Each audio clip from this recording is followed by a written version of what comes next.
পরমারু কমিব বন্দনাৎ মৃত্যুর মুক্ষীয় মামৃতাৎ। ওম শান্তি শান্তি শান্তি। এই রাখি বন্ধন কি? রাখি বন্ধন রবীন্দ্রনাথ সৃষ্টি করেননি। রাখি বন্ধন সৃষ্টি করেছিলেন স্বয়ং বিষ্ণু। পুরাকালে, অতি প্রাচীন কালে বলি নামক এক রাজা ছিলেন, যিনি অসাধারণ প্রতাপশালী, প্রতিপত্তিশালী হয়ে উঠেছিলেন। তিনি দেবতাদেরও জয় করেছিলেন, স্বর্গ জয় করেছিলেন। সেই বলি রাজাকে কোনোভাবে দেবতারা পরায়ত্ত করতে পারছিল না, বাধ্য করতে পারছিল না। এমত অবস্থায় বিষ্ণু বামন অবতার গ্রহণ করেন। অতি ছোট বামন বলতে যাদের বেটেখাটো চেহারা, ছোট চেহারা, যারা আকৃতি প্রকৃতিতে কখনো বড় হয় না, তাদের আমরা বামন বলি। এই বামন অবতার ধারণ করে বিষ্ণু একটা ছাতা মাথায় দিয়ে বলি রাজার কাছে গেলেন। বলি রাজা তখন এত প্রতাপশালী ছিলেন, শুধু তাই নয়, তার ভিতরে অসাধারণ কিছু গুণ ছিল। তিনি মহান দাতা ছিলেন। বলির মতো দাতা তৎকালীন ভারতবর্ষে আর কাউকে পাওয়া যায়নি। তিনি যখন যে যা চাইতেন সাধ্যমতো তিনি তা দিতেন। এই দিতে দিতে বলি রাজাকে দানবীর হিসাবে চিহ্নিত করা হলো। বিষ্ণু ছল নিয়ে, ছলনা করে এই বলি রাজার এই দান প্রিয়তাকে কাজে লাগাতে চাইলেন। বামন অবতার ধারণ করে তিনি বলির দরবারে গিয়ে উপস্থিত হলেন।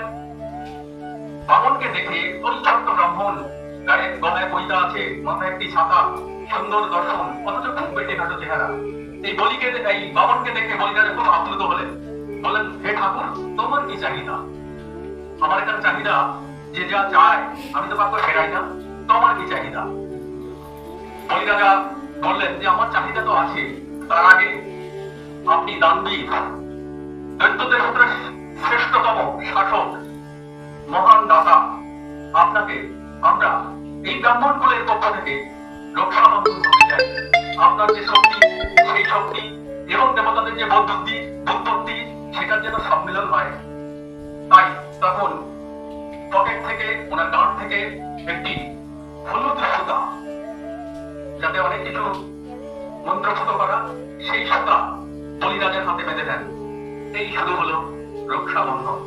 তারপর বামন রবি, সেই বামন রবি ব্রাহ্মণ, যিনি বিষ্ণুর সাক্ষাৎ অবতার, তিনি বললেন যে বলিদেব, রাজা, আপনি আমাকে 3 পা জমি দান করুন। বলি তো হেসে উঠলেন যে মাত্র 3 পা জমি তোমার চাই? আমি তো ভাবলাম অনেক কিছু চাইবে, রাজ্যের অর্ধেক, কোন গ্রাম, একাধিক গ্রামের সম্মিলন, এগুলো আপনি চাইবেন। মাত্র 3 পা জমি চাইছেন, কিন্তু আমি হৃষ্ট। আপনি কোথায় 3 পা জমি নেবেন? 3 পা শব্দের অর্থ 3 পা, 5 শব্দের অর্থ পা, 3 পা, এই 3 পা জমি। তো 3 পা জমি বলি রাজা বললেন যে আপনার যেখান থেকে খুশি, আমার এই বিশাল ভূখণ্ড, আমার রাজ্যের কুল কিনারা নেই, এত বিস্তীর্ণ ব্যাপী আমার এই রাজ্য, আপনি যেখান থেকে খুশি নেই। তখন বলি রাজা একটি পা পৃথিবীতে রাখলেন, একটি পা আকাশে তুলে দিলেন। আকাশ বিস্তীর্ণ হয়ে গেল, আকাশ ছেয়ে গেল। যে পা মাটিতে রাখলেন, পৃথিবীতে আর কোথাও জায়গা থাকলো না। নাভি থেকে আর এক পা বের করে তিনি তখন বলি রাজাকে বললেন, রাজু, আমি এই পাটা কোথায় রাখবো? তখন বলি রাজা নিজের মাথা বেঁধে দিলেন, আপনি আমার মাথায় রাখুন। সেই পদভারে, পদচাপে বলি রাজা ধীরে ধীরে মাটির নিচে সমাহিত হয়ে যান। সেই বলি রাজা দেবাসত্তান, যেহেতু বিষ্ণুর পদস্পর্শ তিনি পেয়েছিলেন, সেই সময় থেকে, সেটি ছিল ভাদ্র মাসের এই পূর্ণিমা তিথি, সেই থেকে এই রক্ষা বন্ধনের সূচনা শুরু। পরবর্তীকালে 1905 সালে লর্ড কার্জন, তখন ইংরেজ আমল, বাংলা এবং পাঞ্জাব স্বাধীনতার জন্য সবচাইতে বেশি আগ্রাসী ছিল।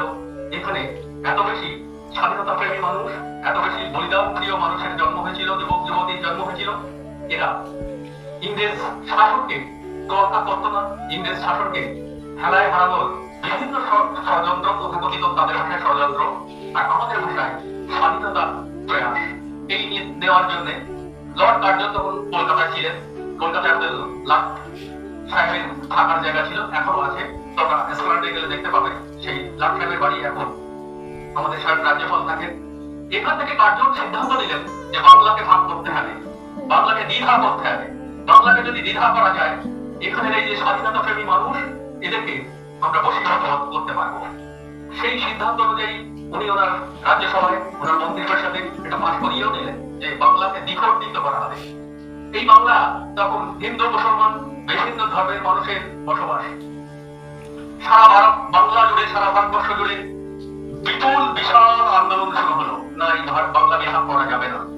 তখন রবীন্দ্রনাথ এই রক্ষাবন্ধনের দিন হিন্দু মুসলমান জাতি ধর্ম বর্ণ নির্বিশেষে সবার হাতে এই রাখি বন্ধন করতে শুরু করলেন। উনি এই দিনটাকে বেছে নিয়েছিলেন রক্ষাবন্ধন হিসাবে, রাখি বন্ধন হিসাবে।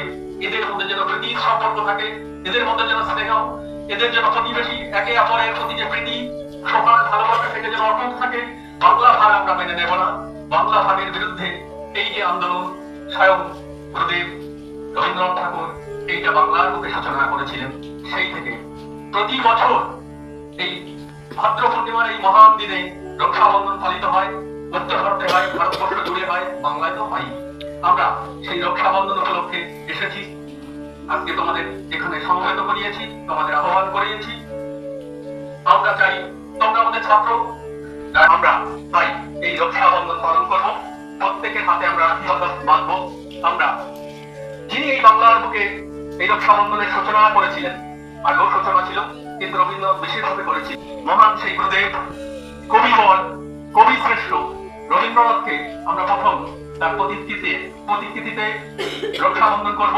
তারপর তোমাদের একে একে হাতে হাতে আমরা রাখি বেঁধে দেব। এই প্রীতি, এই স্নেহ, এই সভা, এই আদর্শের মহানতা যেন তোমাদের ভিতরে বলবৎ থাকে।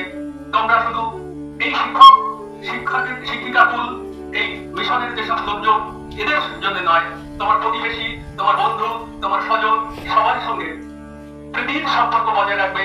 তাদের সঙ্গে কোনো কালে যেন সম্পর্কের অবনতি না হয়, এই কামনা করে আমরা এই রক্ষাবন্ধন শুরু করবো।